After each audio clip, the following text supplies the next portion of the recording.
Good morning. Is there anywhere you'd rather be right now? I knew it. What a captive audience. We have presidents, we have chancellors represented, we have senior vice presidents, executive vice presidents, associate, assistant, executive, senior vice presidents. They're mostly from the banking industry. We have international delegates. We've got representatives of our nonprofit partners, our for-profit partners. We've got media folks here. We've got the incredible staff members of Second Nature and ACUPCC. What category of participants did I leave out? What kind of engineer? Oh, perfect. Implementation liaisons. Students. Faculty. All right, we've got it all. A cornucopia. As Tony mentioned, my name is David Shy, and for those of you who've never seen me before, you may be presuming that I were Asian or Asian American, and that would be a very appropriate assumption. Shy is a very common name in both China and Japan. Mine happens to be Scots-Irish. And over the centuries, it had numerous variant spellings, S-H-Y, S-H-Y-E, S-H-I-E, and our version of the family just happened to get the most awkward variation. And many, many times I've been called David She, and in fact, I enjoy that and prefer that. I welcome you to Denver and this annual Climate Leadership Summit. It's stunning to see how far we have come in just a little over 3 years. As you know, there are almost 700 signatories now to the climate commitment, and higher education, as we had hoped, has indeed become the vanguard and showplace for an incredible array of sophisticated, innovative efforts to promote climate neutrality, in energy conservation, environmental stewardship, and a commitment to more sustainable practices. When Tony asked me if I'd be on the program, I was delighted, flattered. I told him I'd love to speak to the group, and he said, no, we don't want you to speak to the group. We want you simply to facilitate and introduce a session. And I realized the attributes of a facilitator at such meetings. It's really to keep things on schedule, to be succinct, and to ensure that we move things along. And that reminds me of an exercise that a creative writing professor at Furman undertook a few years ago, in which she asked her students in the creative writing class, we're going to have a contest. And the winner is the student who can write the shortest short story that incorporates all of the following 4 elements: religion, mystery, royalty, and sex. Religion, royalty, mystery, and sex. The winning entry said this: "My God," said the Queen, "I'm pregnant. I wonder who did it."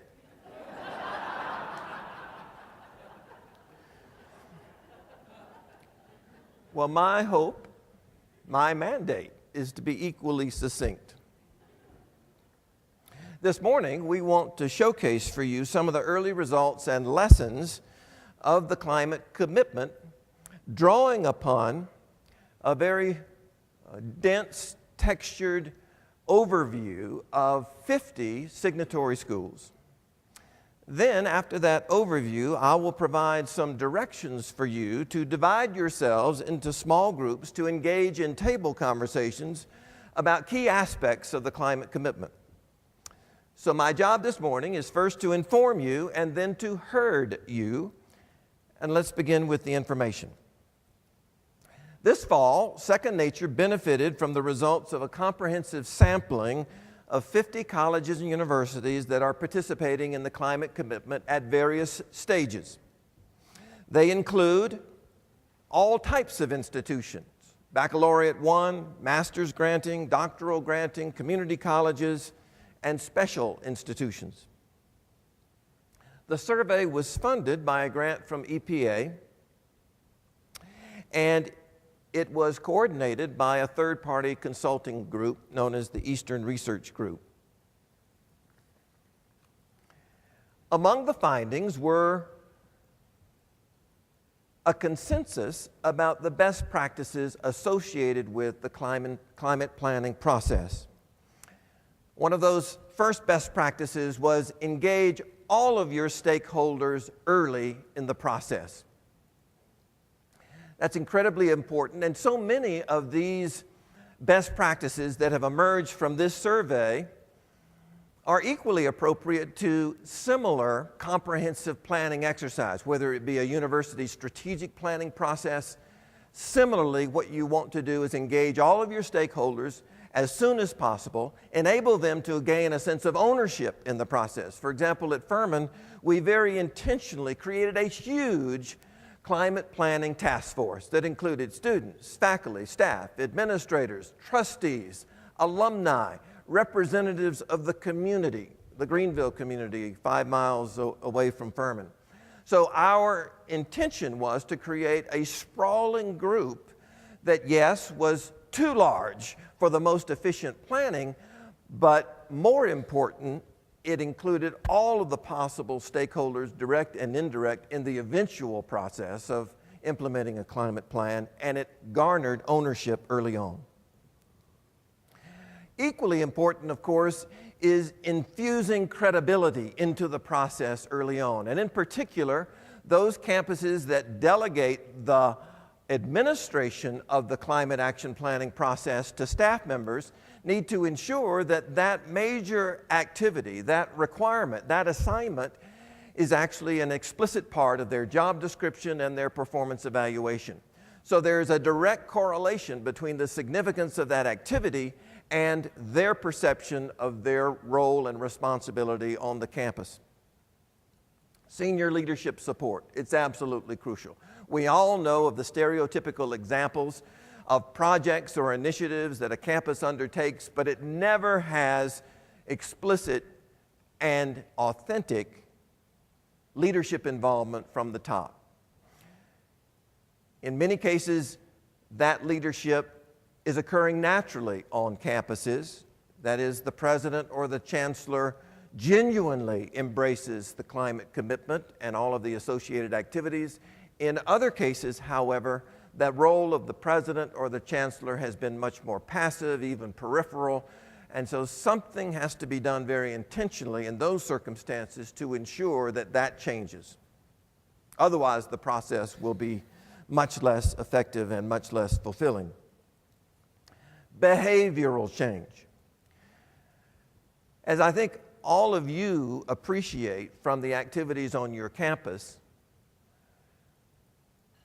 so much of what people initially presume the climate commitment to mean and embody are mundane activities, relatively mundane activities. That is, focusing on how to become more energy efficient and how to incorporate more renewable energy systems. But only rarely do people talk about the importance of behavioral change at the front end of the climate action planning process. Here again, it is ultimately the most important aspect because we are, of course, in the business of educating the future leaders of society. And unless we talk explicitly and develop very explicit initiatives related to behavioral change, behavioral awareness, behavioral understanding, then all of our relatively mundane efforts in terms of campus operations are going to be insignificant to the extent that we do not emphasize the importance of ensuring that every one of our graduates from now on leaves our campuses with an enhanced awareness of and a commitment to more responsible citizenship. And finally, communicating achievements. Not surprisingly, a climate commitment on some campuses remains obscure for whatever reason. It remains ambiguous for whatever reason. That is, if you walked across a given campus and just stopped people and asked them, how do you feel about Acme University's climate commitment, you might get a dull stare in response. So a communications plan, for lack of a better term, a marketing plan for the climate action planning process needs to be an explicit part of it. And in fact, you need to be shameless about celebrating the early victories, celebrating the process, celebrating the energy and the vitality of the process. All of those offer opportunities for communicating and educating the community. Now, once you're at the point of writing the climate action plan, what did we learn from this sample of 50 institutions in terms of best practices? Well, obviously, there are some essential elements to every plan, regardless of its format, regardless of its content. Setting a date, a target date, creating interim target dates where you're going to say in advance that by this particular year we want to have accomplished this much. That was one of the surprising missing pieces of most of these 50 institutions in the sample. Very few of them had incorporated interim assessment or monitoring dates. They had focused on the target date, but not on the process of getting to that target date in a specific way. Obviously, each of those plans needs to talk about the assumptions undergirding those plans, the foundational assumptions. Obviously, those are going to differ from campus to campus. And also the evaluation criteria. How are we going to measure our progress? This gets back to the interim dates. Creating interim dates is a form of ensuring assessment and monitoring. Transparency. We all know that the tendency in creating organizational documents, especially publicly available plans, is to say all of the great things about your institutions and the process and minimize the limitations. But that is defeating the process. If your plan doesn't acknowledge particular challenge that your institution faces, it may be something indirect, like the fact that your public utility happens to be a dirty coal generating electrical company. That obviously has to be discussed explicitly in the plan. But likewise, your plan may need to talk about the realities of your campus's fiscal situation today and tomorrow and projected into the next 5 years. It may need to talk explicitly about the relative commitment of your stakeholder cohorts, students, faculty, staff, and administration. You might say, at this stage, our students are leading the effort on our campus. Where we need to focus more attention, therefore, is on, say, the faculty, if it is the lagging cohort in terms of understanding of and commitment to the climate commitment, and especially the curricular dimensions of the climate commitment. Identify funding sources. Obviously, one of the particularly acute issues and challenges facing climate action plans and their implementation right now is the continuing implications of the Great Recession and the way in which funding is an especially sensitive, even volatile topic on all of our campuses because of all of the cutbacks that we've been experiencing in very important areas. One of the most fulfilling aspects of Furman University's escalating involvement in sustainability and climate action planning has been the discovery of how many funding opportunities have become available to us that 5 years ago we would not have been aware of or eligible for. My guess is that we've raised probably $10 to $15 million in new money over the last 3 years as a result of our positioning ourselves through the climate commitment for grants from federal and state agencies that otherwise we would not have been invited to apply for or competitive in receiving. And finally, protocols. Protocols for tracking your progress, collecting data, measuring progress. That has to be an explicit component of the most effective climate action plans. Otherwise, you don't want to have that stereotypical situation emerging where you go through all of this effort, creating a masterful plan, a beautiful plan, only to see it sit on a shelf and just have cosmetic significance that quickly dissipates over time. Next slide, please. I think all of us appreciate the fact that any climate action plan, any CAP, is necessarily a dynamic document, because the time frame for almost all of these CAPs is over the horizon.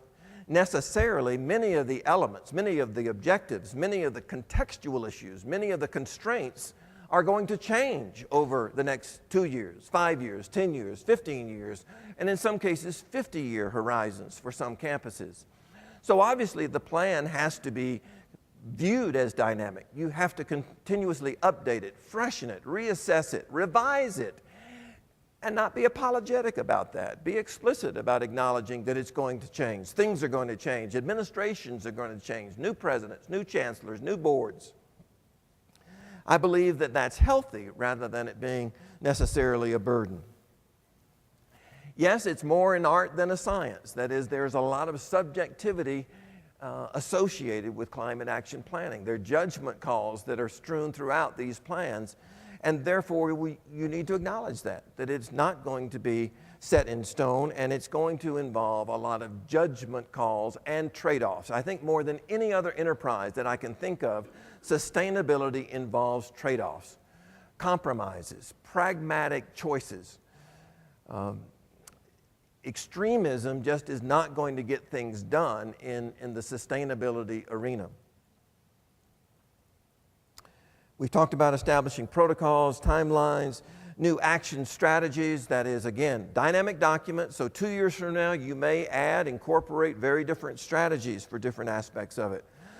Obviously, all of the unknown variables, and you can think of as many as I can suggest, whether it's federal policy, state policy, actual climate change itself, climate disruption occurring over the next few years or decades, changes in your campus strategic mission, obviously the financial marketplace and its performance, leadership changes, all of that suggests how dynamic it is.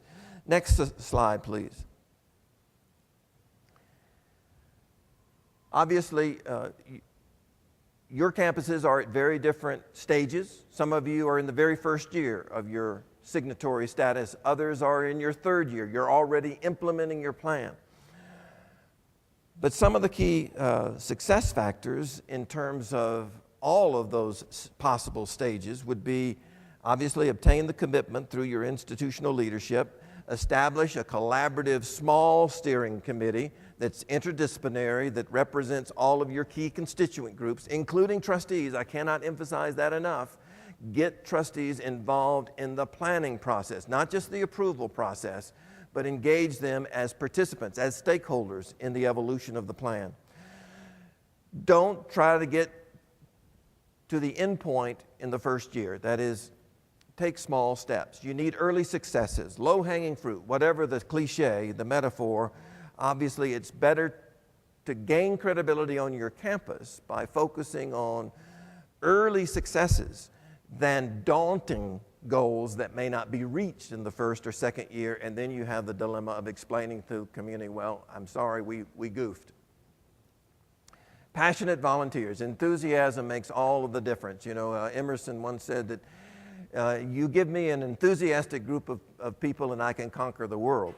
And that's certainly true on our campuses with any major project. Some of the campuses have provided college credits in various forms to students who participate in the evolution of the plan, whether it's data gathering or data analysis. That is, they find ways to assign curricular credit to some of the research methodologies embedded in the evolution of the plan. And there are lots of resources available to you. Obviously, the most important, we were in the very first wave of signatory schools developing a climate action plan, so regrettably, we didn't have the benefit of being able to look at other plans as they were emerging. Now, 3 years later, there are over 300 climate action plans available to you to sample. And there's so many good examples. Obviously, the staff resources of Second Nature and of ACUPCC, all of the online resources available to you. It's really amazing. Just about any issue, any question you have can be answered through those resources, human or electronic or digital or otherwise. Let's go to the next slide.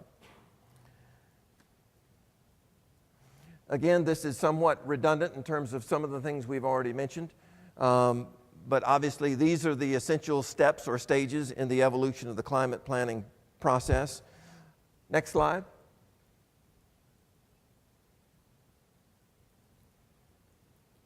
We've talked about developing statistical criteria, metrics, interim processes of evaluation, writing the plan. Some institutions, as I think you all know, have commissioned consultants to help them with the process. Some have not. If you're thinking about the need and the benefit of a consultant, there are many good models and examples available to you and good references to share with you the strengths and weaknesses of a particular campus's experience with a particular consultant. All right, let's go to the next slide. All right, and I want to stop there because we're about to shift gears and go to our table discussions. But let me recapitulate what we've learned, distill from the survey of the 50 colleges, the sample of 50 colleges, 5 key lessons that seem to stand out. First, the importance of good communication and continuing communication. As all of us realize on all of our campuses, there's so much going on at any given moment that you can't presume that the initial announcement about what the climate commitment is, what the climate action planning process is, where we're headed as an institution, that a single story on the intranet of your campus communications network is not going to do it. You have to have repeated stories and information and updates to constantly remind the campus about this ongoing activity that's going to be perennial rather than episodic. Second, it's critical to ensure that the entire campus community sees sustainability and the climate action planning process as primary institutional priorities rather than something on the periphery that's getting a lot of lip service and it's faddish, but it's really not central to the mainstream of our campus mission and community. You've got to fight that natural tendency of any large organization to push newness to the periphery and take it for granted. Third, and related to that is something I mentioned earlier, but I want to reiterate, and that is the people that you assign primary responsibility for coordinating, orchestrating, administrating, and managing the climate commitment need to have that assignment explicitly stated in their job description. So there's no ambiguity, no doubt from their point of view about the significance of that from their particular positional perspective. Third, I mentioned very few schools are including in their climate action plan interim assessment, target, measuring dates rather than just focusing on the final date. And fourth, these 50 climate action plans that were sampled focused much more on the predictable focus of energy conservation, energy efficiency, renewable energy, recycling efforts. That is what most people will initially presume would be associated with the climate action plan, and not nearly enough of them address the academic dimension of the climate commitment, and in particular curricular and co-curricular and community partnerships that are so exciting, that are made so available and accessible and possible as a result of the climate commitment. So those are the 5 key lessons. Let's see, 1, 2, 3. How many was it? Just wanted to see if you were listening. I said 4 and gave you, I said 4 and told you I was going to give you 5.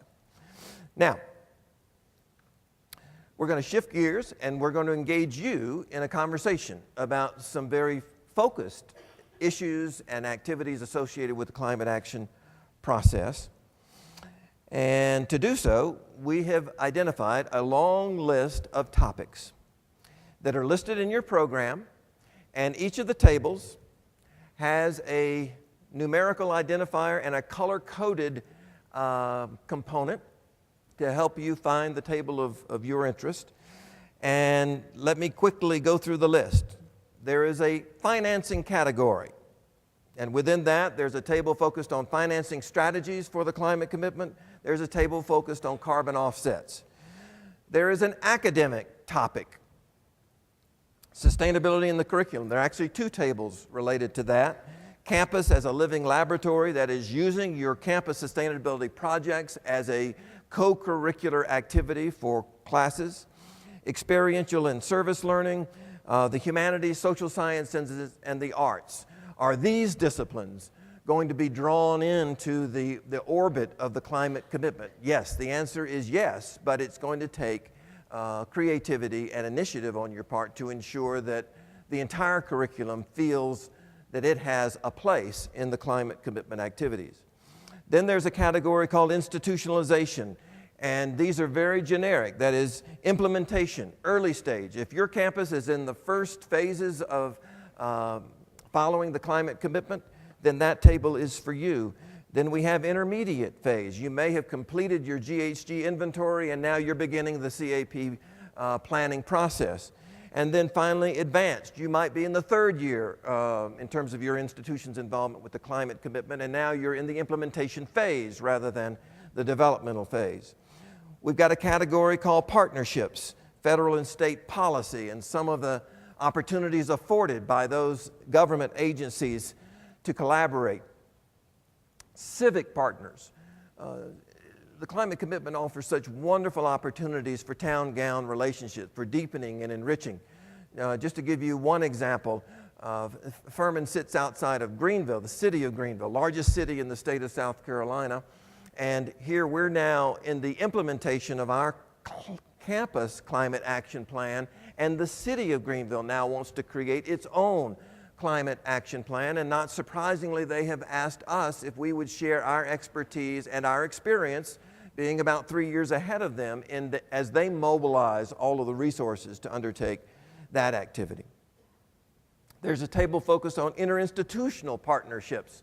Again, there have been a lot of bilateral and multilateral activities associated with the climate commitment that have emerged in the last 3 years, whether it's faculty workshops for infusing sustainability into the curriculum. The Mellon Foundation has been funding those workshops, and a number of liberal arts colleges have hosted or co-hosted those. Another multi-institutional collaboration example would be the Duke Endowment, a $3 billion philanthropy headquartered in Charlotte, North Carolina, that historically for almost 90 years has supported 4 colleges and universities. Well, the Duke Endowment now has a sustainability task force for higher education, enabling those 4 universities that heretofore have typically competed with one another on every dimension, now to collaborate with one another through the auspices of sustainability. So there are many collaborative possibilities emerging, including collaborative possibilities that are being funded by various foundations and government agencies. Now, we're going to project a map on these screens, again, to help guide you to particular tables. Obviously, if you get to a table and you realize it's full, please go to your second choice or your third choice. And staff members from Second Nature are going to be positioned around to help navigate this process. What we want you to do once you get to your tables is introduce yourselves to one another. And then there's going to be an envelope at each of your tables. We want you to open it. It contains a significant issue related to that particular topic, and we want you to discuss that topic in the context of both your own campus situation or your own personal interest in that topic, but as well, we want you to talk about those topics in the context of some what we might call meta questions. And that question, the first one is, how can the climate commitment network of institutions and organizations and partners, as well as the program team, the staff at Second Nature, support your greenhouse gas mitigation efforts? We want to just take a little sampling from some of the tables now for the benefit of all of you.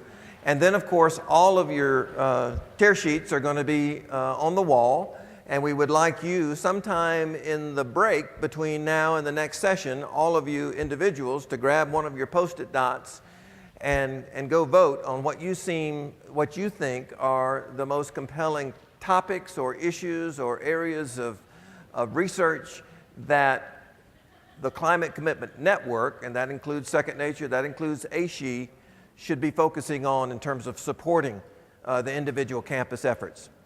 So let's have some tables volunteer to share a couple of insights from their conversation. Yes, sir. We've got a microphone right there. I'm Bill Johnson, and I'm on the Second Nature Board. And we had a very spirited discussion about experiential and service learning. I'm just going to share a couple of things, and I'm going to share, because our direction was to let Second Nature, meaning probably me, what we need to do to help with this particular subject.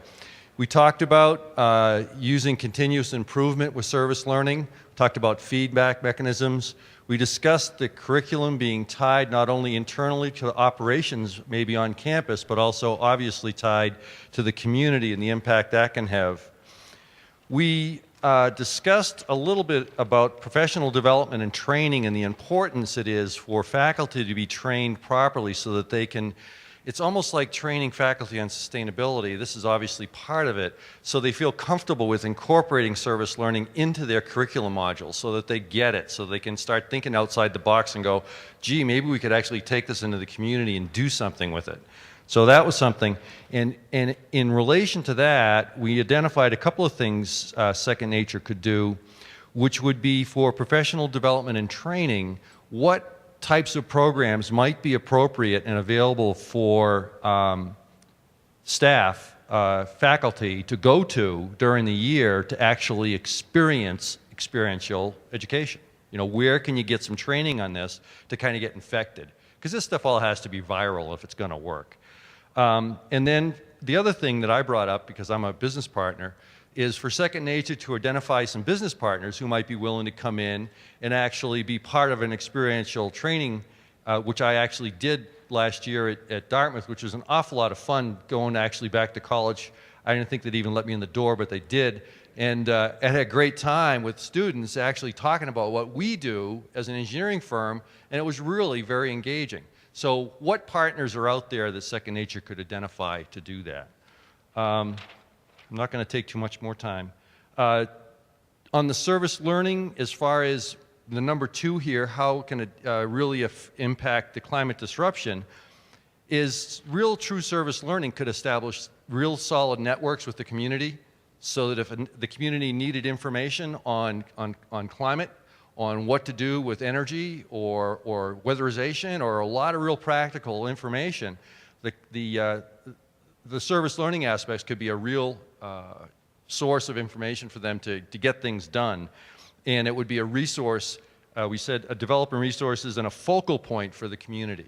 So you could be that focal point. Some of the challenges, staff retraining on service learning, making direct connections with hands-on learning in the classroom experience, and just change management and measurement. If you're going to change something and you can measure it, then you can manage it and you can make it better. That's it. Thank you.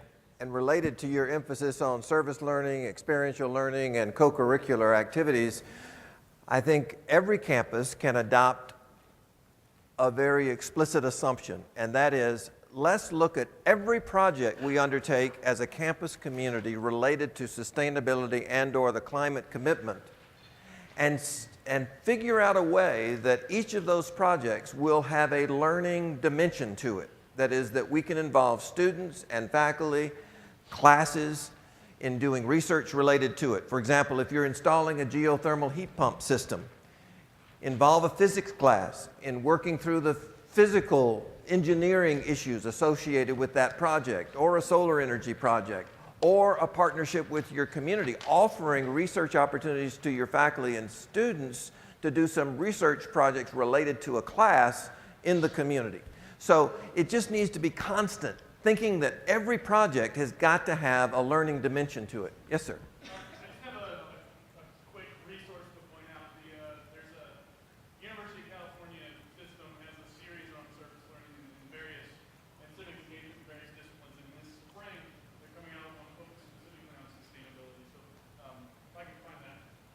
Link. That's the University of California system. Well, it's from one of the California campuses, but I'm not sure which. Okay, thank you. Other topics from other tables. Yes, sir. Well, thank you. My name is Jonathan Lanciani, and our problem was water. And when we got together over here, we tried to figure out what it was about the 4 of us that turned everybody else off in this room that didn't want to come to our table. Because every one of us woke up this morning, probably showered, probably drank some water, probably have evacuated that water that you've drank, and will probably do so for the balance of the day and this evening. You probably eat food that requires water, and of course, the lights come from a power plant that requires some level of cooling. One of the things we first came to awareness, though, here is, what about us turned everybody off? And the answer, quite frankly, is that water has a certain lack of awareness to it, not only in the sustainability community, but also in the overall energy footprint and carbon footprint. The production of clean water and the production of wastewater is a tremendously energy-intensive process. So we identified, number one, that a root cause problem of what we're dealing with is a clear lack of awareness. So to solve it, we have to create a certain level of increased awareness. We also understood another issue is the fact that there's going to be a continuing increasing demand on our water sources. As populations grow and as we go more urban, not only here in the US, but globally, water is the next frontier for world war. And it will happen. The third thing we identified is that here in the US, we have a very aging infrastructure. That infrastructure right now today, as we understood, is about $300 billion US short of the amount of repair it's going to take over the next 10 years to replace aging infrastructure. What that will do is it will address one issue, and that's the irrational rates that currently are in place. For those of you that are in this room right now, there's three ways that you get billed for water at your campus. Either you're on a commodity structure, which means the municipality or the water authority has decided to charge you, the more you use, the less you pay. Or you're on a flat rate structure, which provides a flat base structure. Or lastly, what more municipalities are going to right now today is a structure that says the more you use, quite frankly, the more you'll pay because you're taxing the infrastructure more. So we understood that one of the issues that makes this invisible is the fact that the rates today may not justify a lot of investment in water projects on your respective campuses. One of the other things we learned is that water is something that we very easily forget. We flush and move on. We wash our hands and turn off the faucet and move on. So there's a need to address that level of awareness, yet it's something we use on a daily basis. Most people don't think that the air conditioning right here in this room is water-based, using approximately 30,000 gallons a day of fresh drinking water. We also identified another thing is the climate change will affect supply. Geological surveys indicate over the next 20 years, climates that are dry are going to get drier globally. Climates that are wet are going to get wetter. Unfortunately, on a global basis, we understand that that will create huge issues relative to social equity and health, because the wetter areas tend to be underdeveloped, tend to be lower socioeconomic structure with lower GDP, which means pathogens and disinfection will become critical. So that's the impact that we anticipate from climate change. One of the things we also understand is that without water, our security is at risk. Our way of life is at risk. Our campuses are at risk. So some of the solutions that we identified as a group were to, number one, help drive restructured, more rational rate structure, and understand that this current rate structure is unsustainable. Research indicates right now that water rates are rising at a compounded annual growth rate of 9%. I would challenge the folks in this room to go back and check what your water rates have done in the last 3 to 5 years, and then ask your financial analyst to look forward. The only way to spend $300 billion on infrastructure is to get it from the ratepayers. So we must address the rates to demonstrate true cost of a very valuable commodity. Number two is to raise awareness. It's very difficult to change culture, and specifically a culture of convenience, without awareness. And so we've got to find a way to raise that awareness. We must be able to see and deal with our own waste on water. By a show of hands, how many folks in this room currently treat their own wastewater on campus? How many of you send it to a municipality, to a socioeconomic depressed area? How many of you send it to a wastewater plant? How many of you have visited the wastewater plant? How many of you live near the wastewater plant? How many of you smell the wastewater plant? So what we've done is we've flushed our problem downstream, and we've created a social equity issue that we think would be passionately embraced by the student bodies in your campus, understanding the social equities involved. One of the things we identified was that when we look at the carbon neutral commitments that PCC has made, we think it may be important for PCC to make a water commitment. So instead of merely being carbon neutral, we also need to add perhaps the focus to not use potable water where it's not required. And by a show of hands, how many of you have air conditioning on your college campuses? How many of you use drinking water into those cooling towers that air condition? How many of you have toilets on your campus? How many of you use drinking water in those toilets? Quite frankly, all of the hands should be up. Those are the two largest wastes of potable water in a world that has less than 0.7% of drinking water. So the problem we identified is that today, the municipalities lack the ability to recycle the wastewater. There's only one pipe. It comes from your campus to the municipality and out to our waterways where it goes to the streams and oceans, and it does nothing but pollute. So one of the things our team determined is that we need to find a way to create an awareness, but also create the infrastructure in the campus to treat the wastewater that we generate and to create that awareness. And it has to be done in a collaborative way. It must be aesthetically appealing. It can't be odorous. And it has to bring together the forces of academic to study and research this problem. So a living laboratory that would be in the campus in a very visible way. So our conclusion was that in order for us to be successful at addressing this issue, we need more people at our table, number one. Number two, we need some public policy pressure. We need focus. But what we also need is a collaborative effort with all the presidents and all the chairmen, all the sustainability coordinators. And it needs to be an interdisciplinary curriculum commitment to address this particular problem. Thank you. Thank you.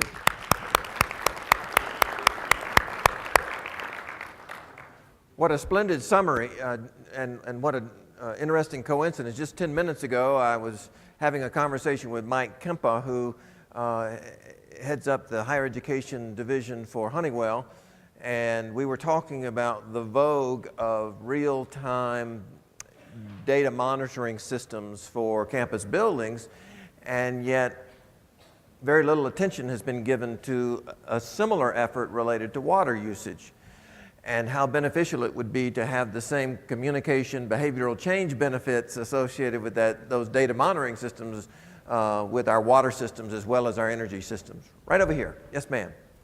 Hi, my name is Ava Shore. I'm with the Clinton Climate Initiative, and I was part of a very lively and very passionate conversation about what I was going to say is the most important thing to think about, but after that discussion of water, I'm a little embarrassed to say that, but we were discussing financing sustainability, financing strategies for sustainability. And as you'll see from our list, we came up with many, many specific ideas about what Second Nature and the PCC network can do to help address this issue. I think it speaks to the fact that no matter where, we had a lot of institutions at the table, and no matter where an institution is, whether they're in the implementation phase and actually looking at specific things that they have to get done, or even just thinking about climate action planning, financing and figuring out how you're going to pay for all of this is obviously critical. Just to discuss some themes that we came to, the first is more information and more specific information. So there was a lot of discussion about financing options for sustainability actions, particularly in this economic climate where a lot of things have changed in the last 2 years, and that the PCC could play a role in helping to keep institutions in the loop about how these things are changing, what specific opportunities are there, how other institutions have done things, and some actual guidance about how to get certain strategies done. Along those lines, there was interest in something like a grant watching service, so helping institutions access and find out about specific opportunities for grants, whether it's for energy efficiency and specific actions, or more for long-term planning along the lines of adaptation needs, so looking at campus needs for adaptation. Another thing is more partners to the PCC. So I noticed that as I was looking, as Tony was giving his introduction and acknowledging the sponsors of the PCC, there are a lot of firms and groups up there that focus on energy efficiency and on buildings.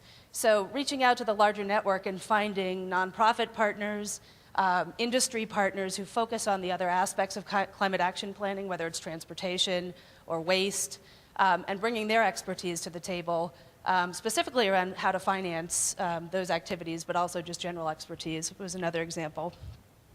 Another thing that we talked about both in the first part of the conversation and also with adaptation is the opportunity that this group of institutions has, probably better than any other, to create bonds and subnetworks between institutions. So we came up with a couple of examples of this, whether it's types of institutions when you're talking about financing, whether it's a four-year private school with a large endowment versus community colleges. So really help similar institutions find each other and talk about strategies that are specific to their institutions. Also for different climate action planning activities, again, whether you're talking about energy efficiency versus transportation, but creating those networks and those support groups. And finally, that came true in adaptation too. Obviously, adaptation challenges are going to be different in different parts of the country and the world. So helping these institutions find each other at what's now a very early point in understanding how adaptation is going to impact our lives. I think that was back to the idea of bringing in industry partners. One group that we feel could get more involved in the adaptation discussion is the insurance industry. So working with the insurers that you're currently working with and trying to figure out, you can't even address financing unless you know what the investment is, and you can't address the investment unless you know what the impacts are going to be from a cost perspective. Obviously, the insurance industry needs to be involved in that.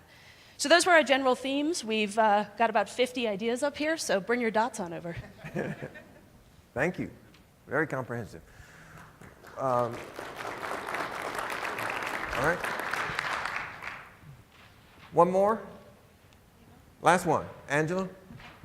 My name's Angela Halfacre, and I'm from Furman University, and our table voted our table best table. I don't know if anybody else had that vote. We talked a lot about implementation, and our schools are at various stages of that, and so many of our suggestions are probably things that were mentioned actually in the reporting. So I'll focus largely on what we wanted from Second Nature and the PCC. In particular, Colin was at our table, and so we focused on what he could help us with. We talked a lot about regional networks being important, and that actually addresses the two questions that were also posed to us, in particular in sharing best practices, having more opportunity to engage faculty, staff, students, community members in a way that could be productive. Obviously, some of us had difficulty getting travel money to be able to come to this particular summit, so having more regional opportunity, I think, is really critical. We also focused a lot on, in our conversations, on data centrality and the ability to be able to have more reports like the one that was created to help us to leverage on our campuses in terms of sharing what other campuses are doing. Not, again, to make this a competition necessarily between peers, but as things change on campuses and people need to continue to be educated and have more communication about our efforts with the PCC, this would be particularly helpful for many of our schools in terms of what we talked about. We also found that direct and gentle prodding to senior administration over time would be wonderful to continue. I know that Second Nature has been doing that quite a bit, but with shifts in transitions in administration, particularly at Furman, for example, we could look towards several other examples at our table as well at UT, Knoxville. We thought of an idea of potentially setting up an ask for current presidents to do a peer-to-peer phone call, especially when a transition occurs, just so the new president and the new administration could learn a little bit more about what previous administrations have been doing, but also how this could be beneficial in terms of a mentorship. We also thought that having a student, faculty, and other type of resource kit available, directed specifically to how students and faculty and or other administrators could share the information about the PCC with the senior administration, that seemed to be something that resonated well with our group.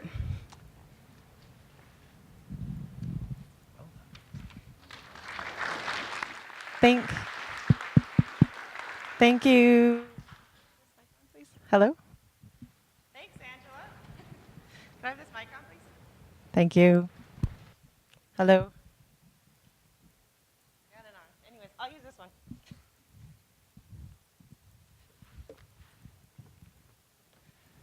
So thank you for that, because Obviously, just like you, Second Nature has very limited resources, so we really like to hear feedback on what we can focus those on to be of most help to you, because as Tony said yesterday, we live to serve you out there in the trenches doing God's work, basically.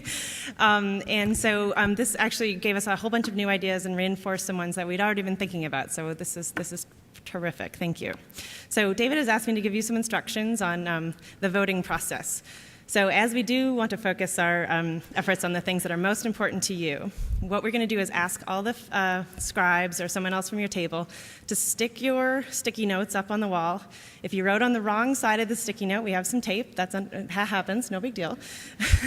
and at your table, you have a bunch of dots. So they're in groups of 3s.